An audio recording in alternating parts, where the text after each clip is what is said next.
एक पुरुष को क्या चाहिए? ऐसी लड़की जो उसे जी भर संभोग सुख दे, उसका और उसके माँ बाप का ध्यान रख सके।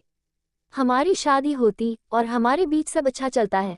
शादी के बाद ही पता चला कि जिस चीज़ को करने की आदमी को इतनी जल्दी होती है, उससे कहीं ज़्यादा तड़प एक औरत में होती है।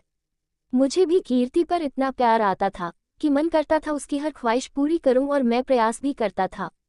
लेकिन समय के साथ जिम्मेदारी बढ़ी और मैंने कीर्ति को बोला कि हम दोनों को जीवन साथ काटना है, इसलिए खर्चे पर थोड़ा ध्यान देना होगा।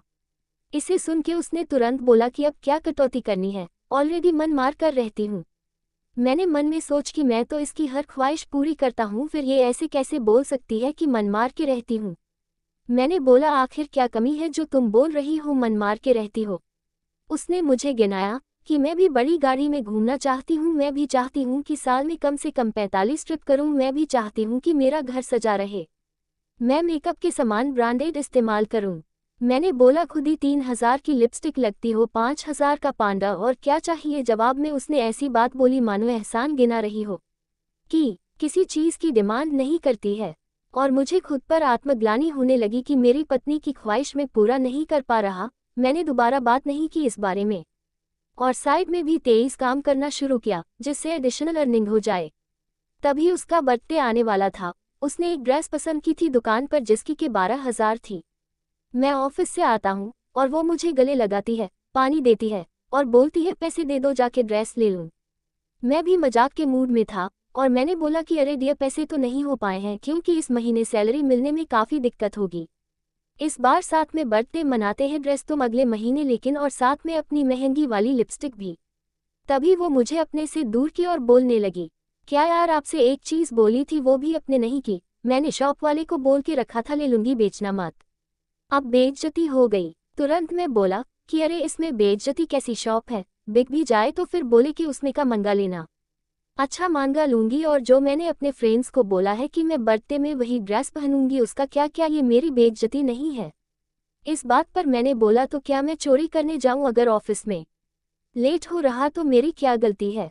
उसने तुरंत बोला, यार तुम्हारा हर बार का नाटक यही है, एक तो मैं कभी कुछ मांगती नहीं हूँ और मांग रही हूँ तो तुम ऐसी बात कर रहे हो, हट जाओ, मुझसे बात मत करना। और पूरी शाम उसने मुझसे बात नहीं की, रात में भी ठीक से खाना नहीं बनाया और बेडरूम में चली गई। मैं भी सोने वाला था और उसे 12,000 रुपये ड्रेस के और 10,000 पार्टी के दिए। पैसे देखते ही उसने मुझे बोला कि अरे बाबू, जब पैसे लाए थे तो बताया क्यों नहीं, और गले लगा कर सॉरी बोलने लगी और बोला, ना जाने क्या क्या बोल दिया आपको बाबू। मैंने कुछ बोल नहीं, सो गया। अगले दिन सुबह उठते हो उसने मुझे सॉरी बोला और करीब आके किस करने की कोशिश की, पर इस बार मेरा अंदर से मन भी नहीं था, मैंने उसे मना कर दिया। ऑफिस जाते टाइम उसने मुझसे बोला, गलती हो गई, माफ़ कर दो। मैंने बोला, गलती तुमसे नहीं हुई है, मुझसे हुई है, तुम मुझसे प्यार करती ही नहीं, तुम्हें बस मेरे पैसे से प्यार है। और मैं ऑफिस आ गया और सोचने लगा कि आजकल लड़कियां ऐसी है कि अगर मेरे पास पैसा है तो वो मेरे लिए नंगी हो जाएंगी, और अगर मेरे पास पैसे ना हो तो मुझे नंगा कर देगी।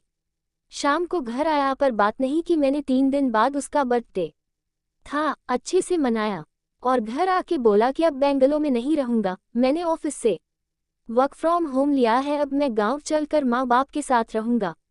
उसने बोला, अरे क्यों, वहाँ इतनी दिक्कत है, लाइट नहीं रहती है? फिर मैंने बोला कि ठीक है, माँ बाप को यहाँ बुला लेते हैं। इस पर जवाब आया कि अरे वो यहाँ आएंगे तो उनका मन नहीं लगेगा, बड़ी बड़ी बंद बिल्डिंग में गांव के खुले मौसम में रहने वाले कहाँ रह पाएंगे। मैंने बोला, बस इसीलिए उनके पास जाना क्योंकि वो मुझसे बिना किसी कंडीशन के प्यार करते हैं, मेरे पैसे पर तुमसे पहले उनका अधिकार है। ऐसा बोल के मैंने सामान पैक किया और बोला, चलना है तो चलो, यहाँ रहना है तो यहाँ रहो। उसने चलने को मना कर दिया, मैंने भी उसे वहीं छोड़ के घर आ गया।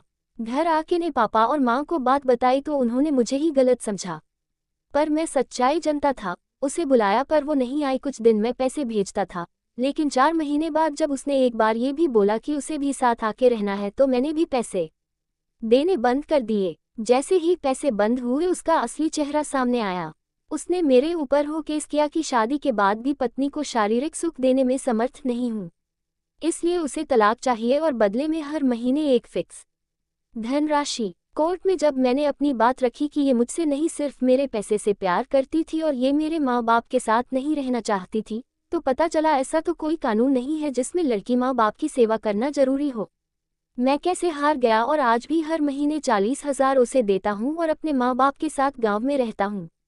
मुझे एक बात पता चली, बहुत खुश मुनासिब होते हैं वो लोग जिनको प्रेम करने वाली पत्नी मिलती है, क्योंकि आज के समय में सिर्फ दो लोग ही हैं जो बिना किसी स्वार्थ के आपसे प्रेम करते हैं और बदले में किसी चीज़ की उम्मीद नहीं रखते।